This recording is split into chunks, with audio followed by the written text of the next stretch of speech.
corruption. Let's see if he's the real deal. And that's exactly what happened in the 55 days the aid was paused. We talked about 5 critical meetings that took place. 5 meetings. The last one, I think, is the most important because you had a Democrat senator and a Republican senator meet with President Zelensky in Kyiv.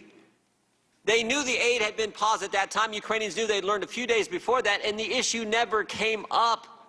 But what did come up is both of these senators came back and said, this guy is the real deal, worth the risk, worth sending the hard-earned tax dollars of the American people to Ukraine.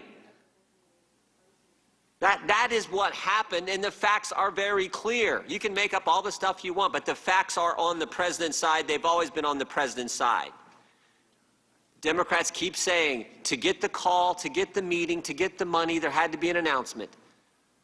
It's December 12th. There is yet to be an announcement from Ukraine about any type of investigation into Burisma or the Bidens. Yet. Because it's not going to happen. Because it never needed to happen. That wasn't the point. But they got the call July 25th. They got the meeting September 25th. And they got the money September 11th. The other thing I want to point out. I don't know how many times I've heard this. The Democrats talk about this one sentence the president said in the now famous call transcript with President Zelensky. I would like you to do us a favor, though. The Democrats don't read the plain language. In fact, your star professor witness who was here last week, she talked about this being the royal we. She read the sentence the way you guys always try to portray the sentence. She said it was, I would like you to do me a favor, though. That's not what it says.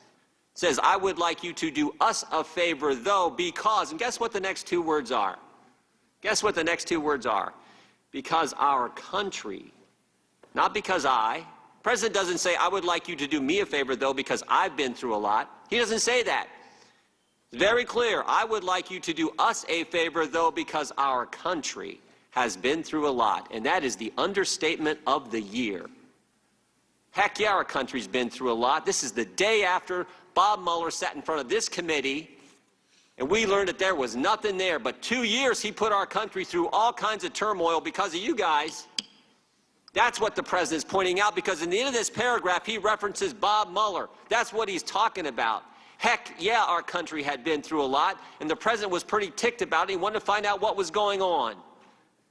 That's very legitimate. That is working on behalf of the American people. But again, as I said last night, you guys don't respect the 63 million people who voted for this guy. That's why the Speaker of the House called the president an imposter. That's what's wrong. I would like you to do us a favor, though, because our country has been through a lot. I yield back. The gentleman yields back. For what purpose does Mr. Johnson seek recognition?